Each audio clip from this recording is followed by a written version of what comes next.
আমার নবী মুস্তাফা যে নূর নবী মুহাম্মদ রাসূলুল্লাহ সাল্লাল্লাহু তাআলা আলাইহি ওয়াসাল্লাম আমার নবী যে মাযেজা দেখিয়ে গেছে আবার নবী যে মাযেজা দিয়েছিল কোন জগতের কাউরির ক্ষমতা হবে না জোরে বলুন সুবহানাল্লাহ আবার নবীর মাযেজা আবার মাযেজা আমার মহান আল্লাহ তাআলা আমার নবীকে জানাইয়া দিয়েছিল পবিত্র কোরআনে আল্লাহ জানিয়ে দিয়েছিল মুহাম্মাদুর রাসূলুল্লাহ সাল্লাল্লাহু তাআলা আলাইহি ওয়াসাল্লাম আবার নবী মুস্তাফাকে আল্লাহ তাআলা পবিত্র কোরআনে জানালেন মুহাম্মদ হলো আমার প্রেরিত রাসূল আমি আল্লাহ তাআলা পবিত্র কোরআনে আমি আল্লাহ ঘোষণা আমি আল্লাহ করে দিয়েছি আমি আল্লাহ জানাইয়া দিয়েছি আমি আল্লাহ এটা বলে দিয়েছি আমার নবীকে আমি আল্লাহ সৃষ্টি করেছি আমি আল্লাহ তাআলা আমার নবীর পরে আর কোন নবীও হবে না আমার নবী আর আমার নবীর পরে কোন নবী হবে না আল্লাহ তাআলা কোরআনে আল্লাহ জানাইয়া দিলেন খাতামান নবীর আবার আল্লাহ তাআলা শেষ নবী করে আল্লাহ কোরআনে জানাইয়া দিলেন আবার ঈসা রূহুল্লাহ তিনি বলে দিয়েছিলেন এই জগৎবাসীরা তোমরা শুনে নাও তোমরা জেনে নাও আমার পরে একজন নবী হবে মুবাশশিরাম বিরাসূলিয়াতি মিন বাদি ইসমুহু আহমদ যার নামটা হবে আসমানে আহমদ হবে আর জমিনে আসমানে আহমদ হবে আর জমিনে মুহাম্মদ হবে ওই নবীর কালমা পড়নে वाला যদি তোমরা হয়ে যাও তোমরা জান্নাতের হকদার হয়ে যাবে আমার নবী যখন মক্কাতুল মুকাররমাতে আমার নবী যখন মক্কাতুল মুকাররমা ইসলামের দাওয়াত আবার নবী যখন দিলেন আবার নবী ইসলামের দাওয়াত আবার নবী দিবেন আবার নবী ইসলাম প্রচার আবার নবী করিল আবার নবী যখন ইসলাম প্রচার করতে করতে আমার নবীর কাছে কালমা পড়ে সবাই মুসলমান যখন হয় সুবহানাল্লাহ সবে মুসলিম আবার নবী মুস্তাফার কাছে সবাই কালমা পড়ে মুসলমান হয়ে যায় আবার নবীকে নবী বলে তারা বেড়ে দেয় সবে মাত্র 39 জন হয়েছে সুবহানাল্লাহ আর একজন নাম যার সুবহানাল্লাহ তার আলোচনা হবে আম্বাজি আবার সোনামানি কিরাম আবার নবী মুস্তাফা সবে মাত্র ইসলাম প্রচারের সময় 39 জন যখন হয়ে যায় সুবহানাল্লাহ এইদিকে আবার নবী মুস্তাফা সাল্লাল্লাহু তাআলা আলাইহি ওয়াসাল্লাম আর কামবেনার কামের বাড়িতে আবার নবী আরাম করতে আসেন এইদিকে কাফের মুশরিকরা আবু জেহেল আবু লাহাব উতবা শাইবারা তারা একটা মিটিং করলো বলে শুনে নাও এই নবী যার নাম হলো মুহাম্মদ ইনাকে একটা নতুন ধর্ম প্রচার করে ইনাকে একটা নতুন ধর্ম প্রচার করতে আসে আরে নতুন ধর্মটা প্রচার করে আমাদের বাপদাদের ধর্মতে তারা নাকি লাথি মেরে দিবে আমাদের বাপদাদুর ধর্ম কি আর থাকবে না আমাদের বাপদাদুর ধর্মকে ধুলের সাবে মিটাইয়া যাবে আমার বাপদাদুর ধর্ম কি আর থাকবে না আমরা আল্লাহর কাবা ঘরের ভিতরে আমরা যে মূর্তি পূজার আজকে সুবহানাল্লাহ আসাদুল ইসলাম 200 টাকা দিয়েছিল আল্লাহ তার দানকে তুমি কবুল করে নাও বলো আমিন সুবহানাল্লাহ তারা একটা মিটিং করলো এমন ভাবে তারা মিটিং করে নিল এই মক্কাবাসীরা তোমরা শুনো তোমরা কি জানো না আব্দুল্লাহর বেটা মুহাম্মদ বলে একটা দেখি নতুন ধর্ম চালু করে আর এই নতুন ধর্মটা যদি চালু করে দেয় তাহলে আমাদের ধর্ম কি আর থাকবে না আমরা যে সূর্যের পূজা করি আমরা যে চন্দ্রের পূজা করি আমরা যে আগুনের পূজা করি আমরা যে মূর্তি পূজা করি বলে এই ধর্ম কি থাকবে না এই ধর্মটাকে লাথি মেরে দিবি আমরা আজকে এই জন্য মিটিং ডেকেছি মুহাম্মদকে আমরা ওই নতুন ধর্মটা চালু করতে আমরা দেব না। আম্বাজি আমার সোনা বাড়িরা, আমার সোনা বন্ধুরা, আল্লাহ যদি কোনো মানুষকে রাখে তো কেউ মারতে পারবে না। এই জন্য রাখে আল্লাহ, তো মারে কে? আর মারে আল্লাহ, তো রাখে কে? আল্লাহর সঙ্গে কেউ পাঙ্গা দিতে পারবে না, আল্লাহর সঙ্গে কেউ মোকাবিলা দিতে পারবে না, আল্লাহর সঙ্গে কেউ মোকাবিলা করতে পারবে না। আমার মহান আল্লাহ তাআলা বলেন, এ জগৎবাসীরা, আমার সঙ্গে যদি তোমরা লড়াই করো, আমি আল্লাহ তাআলা তোমাদেরকে বরবাদ করে দিব। আমার আল্লাহ তারা ঘোষণা করিল, হে জগৎবাসীরা, আমার সোনাবাড়ি কাম্বাদিরা, শুনে যাও গো রাতের বেলা। দেখো আজকে তারা যখন একটা মিটিং যখন করতে আরম্ভ করলো, যখন মিটিং তারা বসাইয়া নিল, মিটিং করার সময় বলল, বলো আজকে ওই মুহাম্মাদের জন্য একটা তোমাদেরকে ডিসিশন নিতে হবে। বলে তোমরা কি ডিসিশনটা নেওয়া হবে? এই ডিসিশনটা নেবে, দেখো মুহাম্মাদকে মারতে হবে। আর মুহাম্মাদকে মারবে তো কে মারবে বলো? যদি তোমরা মুহাম্মাদকে যদি তোমরা মারতে পারো, তাহলে তোমাদেরকে পুরস্কার দেওয়া হবে, 10টা করে ওট তোমাদেরকে দেওয়া হবে। বলে পুরস্কার দেওয়া হবে। সবাই দাঁড়িয়ে আছে, তারা মিটিং চলতে আছে, আরম্ভ হয়, তারা বলতে আছে, বলো মুহাম্মাদকে যদি মারতে হয় তাহলে কেমন করে তোমরা মারবে? মুহাম্মাদকে যদি কতল করতে হয় তবে কিভাবে কতল করা যাবে? ওই সময়তে কোনো মানুষ তারা উঠলো না। ওই মিটিং এর সময় তারা কেউ যেন উঠলো না। ওই সময় এমন একজন ব্যক্তি উঠিয়ে গেল, আর ওই মানুষটা যার নাম হলো ওমর। ওমর বলল, বলো শুনে নাও, যদি মুহাম্মাদকে যদি কতল করতে হয় তবে আমি ওমর কতল করে দিব। তাহলে কতল যদি করতে পারি তাহলে কি তোমরা আমাকে পুরস্কার দেবে? বলে হা হা হা, তোমার দ্বারাতে সম্ভব হবে, তোর দ্বারাতে সম্ভব হবে না। আমার এই জন্য ক্ষমা শুনে নাও, আজকে তোমার দ্বারাতে সম্ভব হবে। কারণ তোমাকে দেখে মক্কার মানুষেরা ভয় পায়, তোমাকে দেখে মক্কার মানুষেরা ডর হয়ে যায়, তোমাকে দেখলে পারে ওমর মানুষেরা থরথর করে কাঁপতে আরম্ভ করে। এই ওমর কেন? এই জন্য ওমর, তোমার শরীরে এত তাকত আল্লাহ দিয়েছিল, তোমার শরীরে এত শক্তিটা দিয়েছিল। ওমর শুনে নাও, আজকে যদি পারো তাহলে তুমি পারবে, আর তুমি যদি পেরে যাও তাহলে তোমাকেই পুরস্কার দেওয়া হবে। আবু জেহেল বলল, এটা চূড়ান্ত সিদ্ধান্ত হবে। ওমর তিনি করলেন, ওই সময় তলোয়ার খানা নিলেন। তলোয়ার খানা নেওয়ার পরে সময় তিনি ঘোড়ার উপরে চেপে গেলেন। চেপে যাওয়ার পরে ওমর বলে, এই সময় ঘোড়ার লাগামটা যখন আমি ধরলাম, আর ঘোড়ার লাগামটা ধরার পরে ঘোড়া যেন খটখট খটখট করে আরম্ভ করেছিল, চলতে আরম্ভ করে।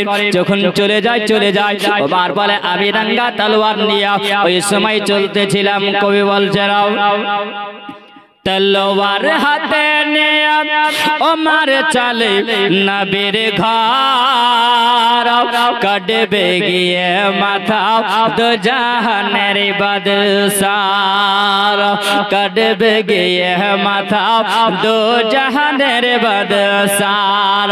পড়ে কালাম হয়ে গোলাপ, পড়ে কালাম হয়ে গোলাপ, ওমর ঝুঁকে নবীর পাপ, হবে না কারো দ্বারা।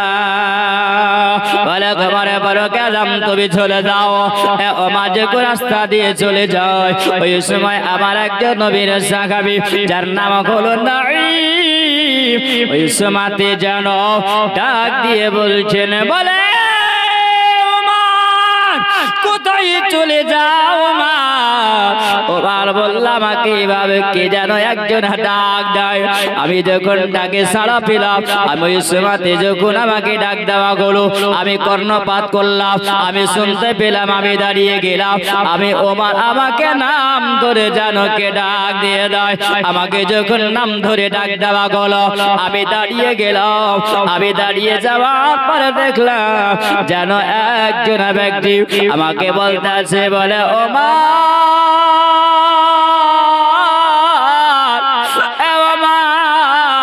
তুমি কোথায় চলে যাও? ওমর বলো, বলে খুব তো মনে হয় তুমি রাগান্বিত হয়ে আছো।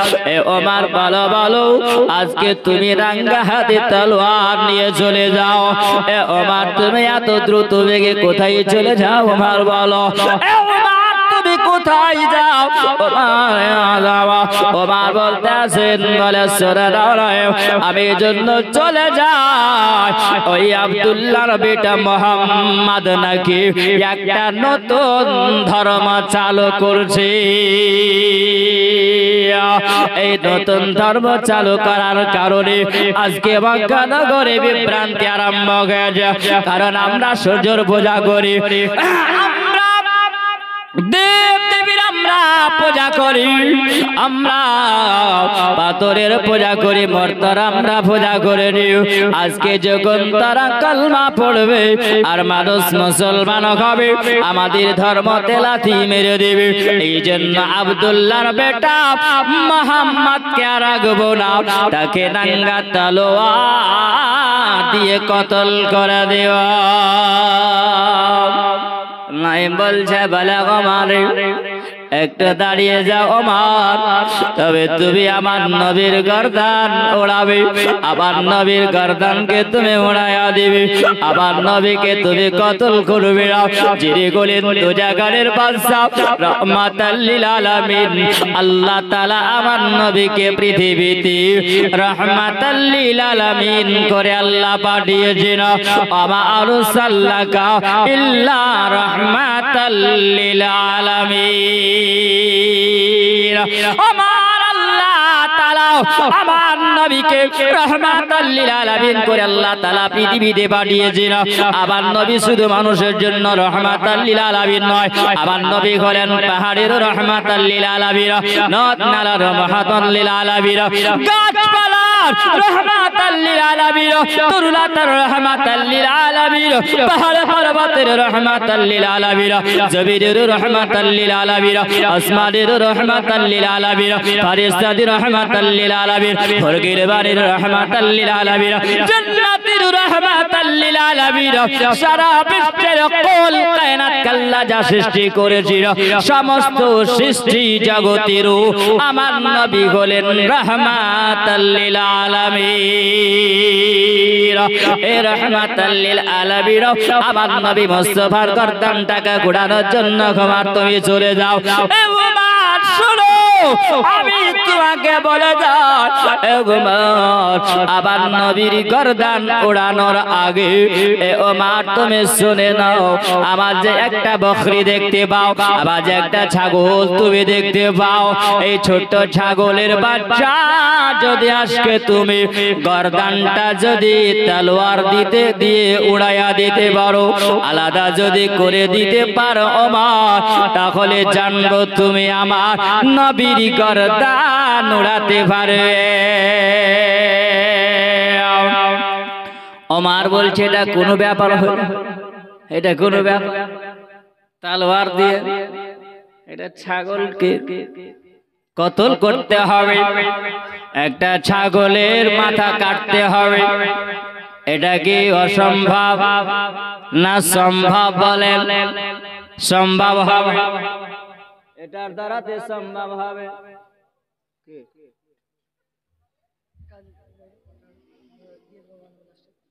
আচ্ছা ঠিক আছে ঠিক আছে। আল্লাহুম্মা সাল্লি আলা সাইয়্যিদিনা মাওলানা মুহাম্মদ সাল্লাল্লাহু মোহাম্মদ সাল্লাল্লাহু মোহাম্মদ হরদম জবান से निकालो पाक नबी मोहम्मद हरदम जबान से निकालो शफीआना मोहम्मद सल्लल्लाहु ताला अलैहि वसल्लम। अब्बा जी আমার সোনা মানিকেরাও, একজন আল্লাহর বান্দা কুচি বাচ্চা একজন তার আব্বা জানের জন্য 500 টাকা দিয়েছে। আল্লাহ যারো তার দানকে কবুল করে না, বলেন আমিন সুবহানাল্লাহ। আবার ওমর ফারুক আযম ওটা বলল যে এটা কি সম্ভব হবে না, এটা তো সম্ভব হতে পারে, কারণ এই জন্য একটা ছাগলের বাচ্চার মাথা আলাদা করতে হবে, এটা তো কোন আসানের কাজ, এটা তো মুসিবতের কাজ হবে। ওমরে ফারুক আযম তিনি বললেন আমি ওই সময় আমি তলোয়ার খানাকে বের করলাম, আমি তলোয়ারটাকে বের করে দেওয়ার পরে আমি যখন ছাগলটার দিকে আগালাম, আমি বকরিটার দিকে আগায়া যায়, আমি বকরিটার দিকে আগিয়ে গিয়ে যেমনি তলোয়ার খানা মারব, সঙ্গে সঙ্গে যেন বকরিটা পিছনে পিছায়া গেল। যেমনি পিছনে পিছায়া যাওয়া ওই সমাতে যেন নাই বলতে আসি, বলে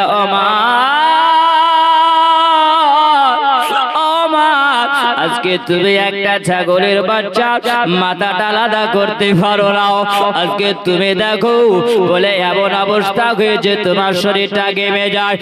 ওমর আজকে তুমি ছাগলের বাচ্চা যদি মাথাটা আলাদা করতে না পারো, বলো বলো একটা জানোয়ার আজকে যদি তুমি আলাদা যদি করতে না পারো, মাথা যদি আলাদা না করতে পারো, তাহলে বলো বলো আমার নবীর মাথা কেমন করে আলাদা করে, আবার নবী মুস্তাফা গর্দান তুমি কেমন করে কাটবি। ওমরে ফারুক আযম ওমরকে বলতে আছে বলে ওমর শুনে নাও, আবার নবীর দরবারে পড়ে যে ওমর তুমি কি তোমার বাড়ির খবরটা রেখেছ, তোমার বাড়ির খবর কি তুমি রেখেছো? ওমর বলছেন বাড়ির খবর কি রাখবো? বলে শোনো, তুমি যদি বাড়ির খবর না রাখতে পারো, আগে নিজে ভালো হও, তাহলে তুমি অপরকে ভালো হতে বলিও। বলে আগে নিজের চরখাই তেল দাও, বলেন আগে নিজের ফ্যামিলিকে দেখো, তারপরে কাউকে তুমি শাসন করতে যাবে। হে ওমর, তোমার ভাই বহিন কলমা পড়ে নবীর মধুমাখা কলমা পড়ে মুসলমান হয়েছে, ওমর তাহলে আগে ওদেরকে সাইজ করতে হবে, তারপরে কাউকে সাইজ করতে হবে। আমার মাথা গরম, তাই নাইম তুমি সঠিক তাজমহল 600 টাকা দিয়েছেন, আল্লাহ তার দানকে কবুল করে নাও। সকলেই বলুন আল্লাহুম্মা আমিন। বলছেন ওমর তুমি খবর নাও, ওমর বলছেন নাই এটা সত্য কথা না মিথ্যা কথা তুই ভালো করে জানো? বলে হ্যাঁ, তোমার ঘরের খবরটা তুমি নাও, তবে নবী মুস্তাফার কাছে তুমি যাবে। আমারে ফারুক আযম সুবহানাল্লাহ চলতে আরম্ভ করলো। এটাই যদি হয় তবে আগে ঘর দেখতে হবে। মার চলে গেলে বনের দরওয়াজায় গিয়ে আওয়াজ দিয়েছে, কারণ ওমরে ফারুক যখন তিনি চলতেন ওমর রাস্তা দিয়ে তো মানুষ ভয়ে কাঁপতো, কারণ এ ওমরের সঙ্গে মোকাবিলা করতে পারা যাবে না, কারণ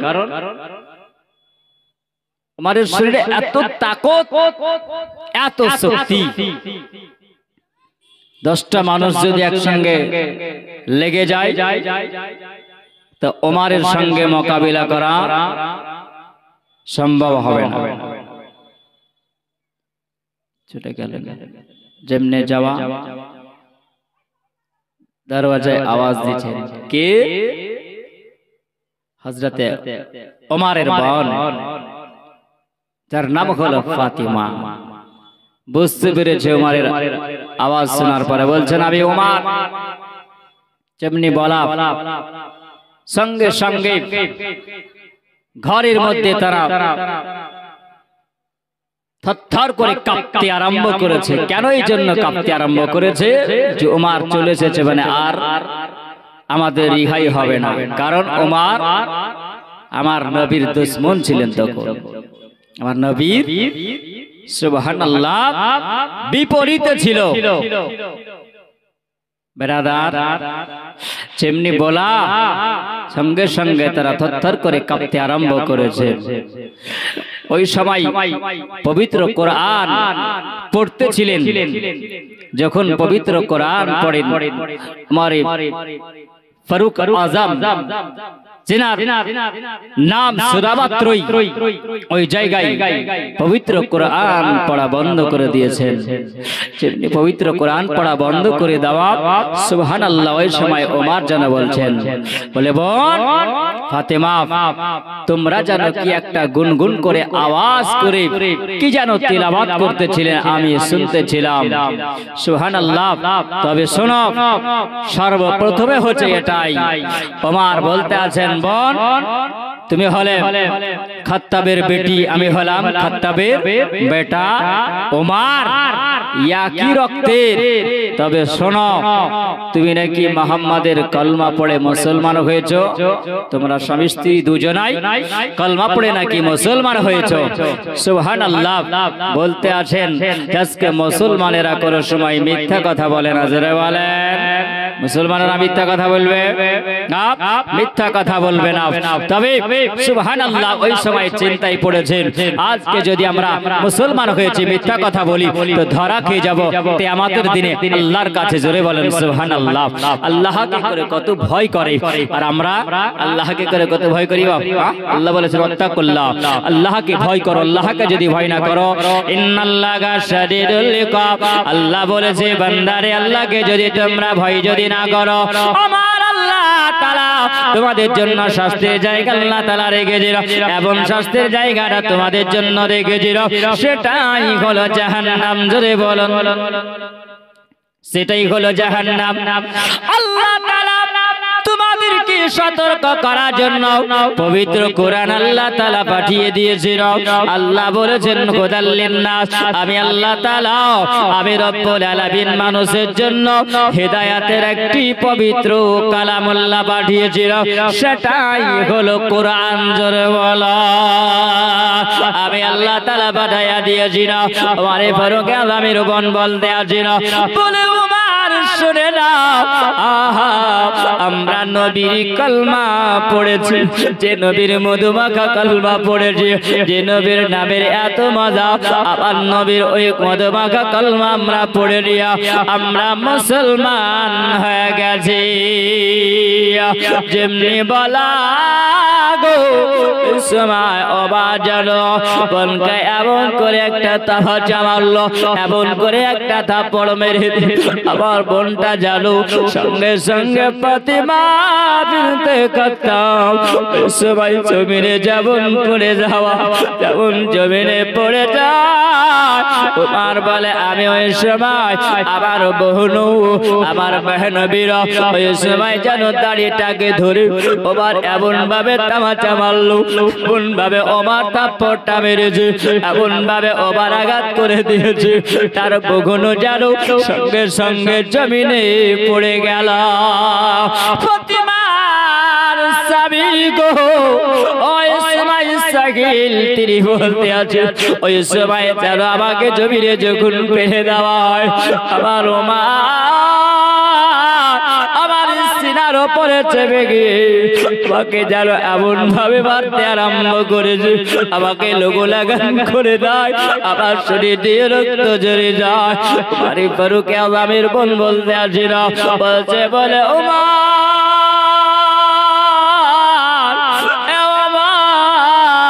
তোমার কি দিলে মায়া হয় না? ওমর তোমার দিলে কি মায়া হয় না?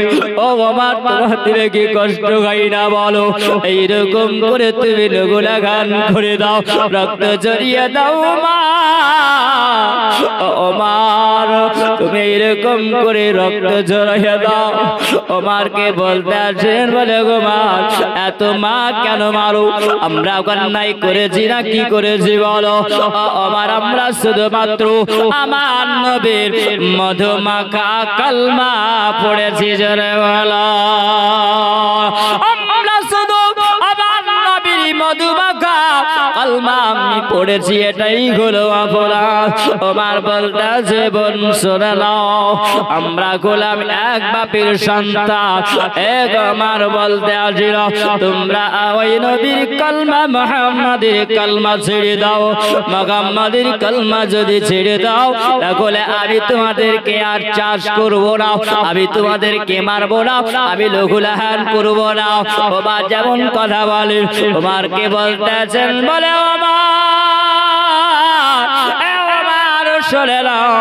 আমাদেরকে যদি মারতে মারতে মারতে মারতে মারতে শেষ যদি করে দাও, আমাদের যদি প্রাণ কারা যদি বেরিয়ে যায়, আমাদের যদি ইন্তেকাল হয়ে যায়, তাতে আমরা রাজি আছি, নবীর কালমা ছেড়তে রাজি না। আবার নবীর কালমা ছাড়বো না, আবার নবীর মধুমাখা কালমা পড়া হয়ে গেছে, না না না আমি কালমা ছাড়বো না। আমার আব্বাজিরা সুরাবানিকেরা ওই সময় যখন সুবহানাল্লাহ ওই সময় বলা হলো, আবার ওমর বলতে আছে, এত লহুলাহান করলাম, এত মেরে দিলাম, এত মারলাম, তারাও কিন্তু ওই মহান নবীর কালমা তারা ছাড়ে না, আবার ওই নবীর মহাবতে তারা ছাড়ে না। ওই সময় আবার বললাম, বলে শুনে নাও, তোমরা যে একটা কি জানো তেলাওয়াত করতেছিলে, ওটাকে তোমরা একবার শোনাবে। সুবহানাল্লাহ। কুমারে ফারুক আযমের বোন বলতে আছেন, বলে কুমারে, ওইটা যদি তোমাদেরকে পড়তে হয় উমার, তাহলে তোমাকে পবিত্রতা অর্জন করতে হবে, জোরে বলো। কারণ আল্লাহর কোরআন এখানে সাক্ষী দেয়, আল্লাহর কোরআন জানায়া দেয়, এই জগৎবাসীরা, যখন তোমরা কোরআন তেলাওয়াত করবে, বলে বিনা ওযুতে কোরআন তেলাওয়াত করা যাবে না, জোরে বলো। লা ইয়ামাসসুহু ইল্লাল মুতাহহারুন। আল্লাহর কোরআন সুবহানাল্লাহ বিনা ওযুতে স্পর্শ করা যাবে না। আল্লাহর একজন বান্দা 200 টাকা দিয়েছিল, সুবহানাল্লাহ, তার দানকে কবুল করে নাও। লা ইয়ামাসসুহু ইল্লাল মুতাহহারুন। আল্লাহর কোরআন বিনা ওযুতে পড়া যাবে না, বিনা গিতে স্পর্শ করা যাবে না, সুবহানাল্লাহ। আল্লাহর একজন বান্দা 500 টাকা দিয়েছিল, আম্বাজি আবার সুরাবারে গিরা ওই আমারকে বলতেছেন, বলে খবরে দেখো, আজকে ওমর তুমি যদি কোরআন দেখতে পারো, আজকে কোরআন যদি তোমাকে দেখতে হয়, কোরআন যদি তোমাকে স্পর্শ করতে হয়, তাহলে তোমাকে পবিত্রতা অর্জন করতে হবে, জোরে বলো। ওমর বলল, আমি করব, কিন্তু আমাকে তোমরা একবার ওই পবিত্র কোরআনটা তোমরা দেখাও। সুবহানাল্লাহ। ওই সময়তে যখন বলা হলো, ওমর বলে, আমি ওই সময় পবিত্রতা অর্জন করলাম, অর্জন করার পরে আমি ওই সময় যখন দেখলাম আল্লাহর কোরআন যখন দেখা হয়, ওরে ফারুক আযম বলে, আল্লাহর কোরআন যখন তেলাওয়াত করা হয়, কোরআন এত সুন্দর তেলাওয়াত, এত সুন্দর বাণী, এত মধুর বাণী, ওমর বলতে আসি না, আমি জীবনে কোনোদিন দেখিনি, জোরে বলো। আমি যখন দেখলাম ওই সময়তে যেন ওমরের শরীরের লোমগুলো যেন কারা হয়ে যায়, ওমর বলতেছেন, জানো আমার শরীরটা যেন কেমন হয়ে গেল, আমার মনটা যেন নরম হয়ে গেল, সুবহানাল্লাহ। ওমর বলতেছেন, বলে বোন শোনো, আমার ওই দুজাহানের বাদশা কালে কামলে বালা আকা, উনি কোথায় আছেন একবার আমাকে নিয়ে চলো, সুবহানাল্লাহ। আমার ওমরে ফারুক আযমকে যখন নিয়ে যাওয়া হয়, আমার নবী মুস্তাফা তিনি বলতে আছেন, সুবহানাল্লাহ। ওই সময় নবীর পাশে জানো সাহাবীরা আছেন, আমার নবী বলতে আছেন, সুবহানাল্লাহ। দেখো ওমরে ফারুক আযম তিনি আসবেন, যে ওমর আসবে হাতে নাঙ্গা তলোয়ার নিয়ে থাকবে আর দেখা যাবে তার ঘাড়ে একটা চাদর থাকবে এই চাদরটা লটকাতে থাকবে জোরে ওয়ালা আর কামেনার কামের বাড়িতে আমার নবী আরাম করতেছিল ওই সময় সাহাবীরা বলতে আছিল সুবহানাল্লাহ আমির হামজা তিনি বলেন ওগো আমার দয়ার নবী গো আমার কালি কমলে वाला আকা আজকে গোমার আসতে মারো গোলা আমাদের বিপরীতে আমাদের বিপক্ষে কথা বলে হাতে নাঙ্গা তলোয়ার নিয়ে যদি গোমার যদি চলে আসে তাহলে তার বাঁচিয়ে রাখবে না এই জায়গাতে লোগো লাগান করে দিবে আবার নবী বলতেছে না না আমি যেটা বলি তোমরা শুনে নাও আমার উমার যখনই আসবে ওই সময় আমি উমারের চাদর ধরে টান দিব তখনই তোমরা তাকবীরের ধ্বনি দিবে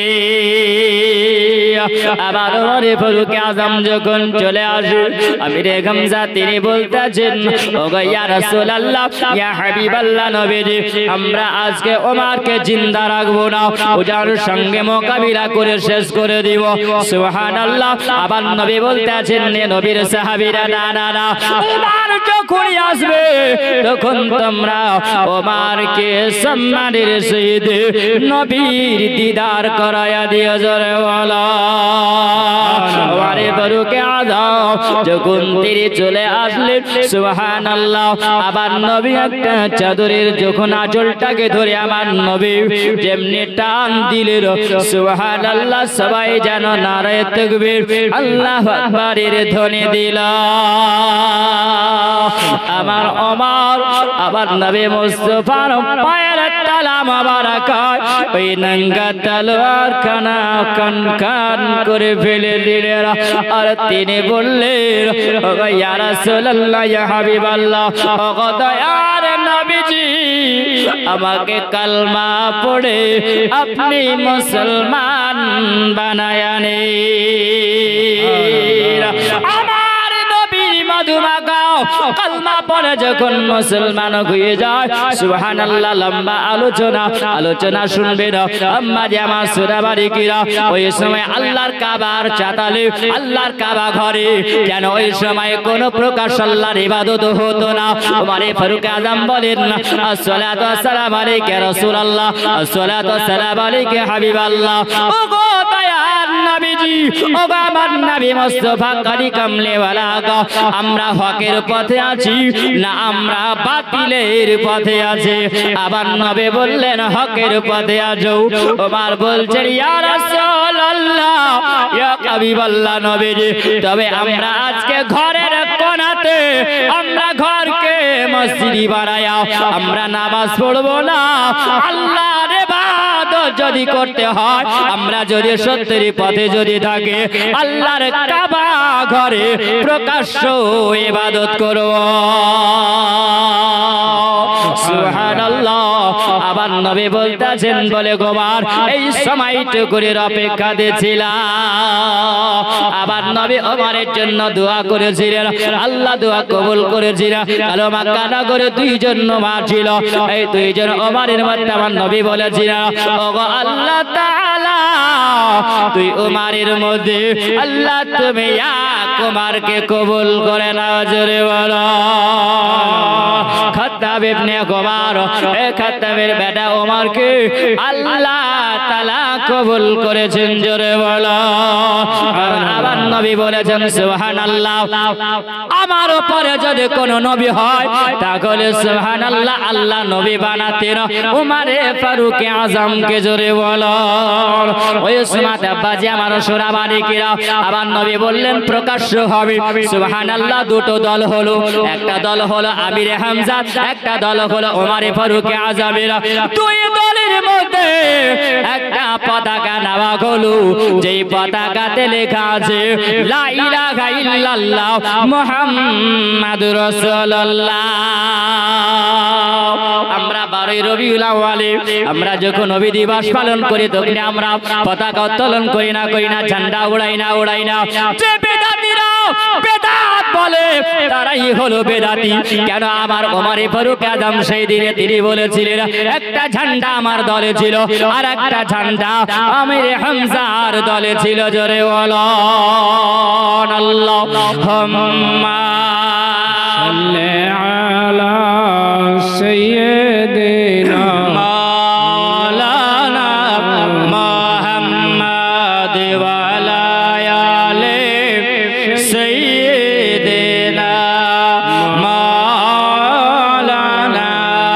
মুহাম্মাদ সাল্লাল্লাহু আলা মুহাম্মাদ সাল্লাল্লাহু আলা মুহাম্মাদ হরদম জবান से निकाला पाक नामे मोहम्मद हरदम जबान से निकाला शफीअना मोहम्मद सल्लल्लाहु ताआला अलैहि वसल्लम। যাই হোক বাজি আমার যতটুকু আলোচনা করলাম এর মধ্যে যদি হয় ভুল ত্রুটি তো করবেন ক্ষমা প্রার্থী।